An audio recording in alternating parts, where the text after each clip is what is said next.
السلام عليك يا أبا الفضل العباس ابن أمير المؤمنين.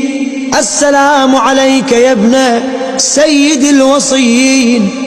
السلام عليك يا ابن أول القوم إسلاما وأقدمهم إيمانا وأقومهم بدين الله وأحوطهم على الإسلام. أشهد لقد نصحت لله ولرسوله ولأخيك فنعم الأخ المواسي.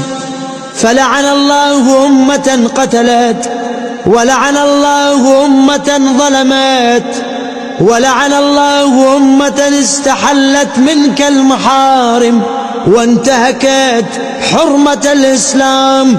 فنعم الصابر المجاهد المحامي النار.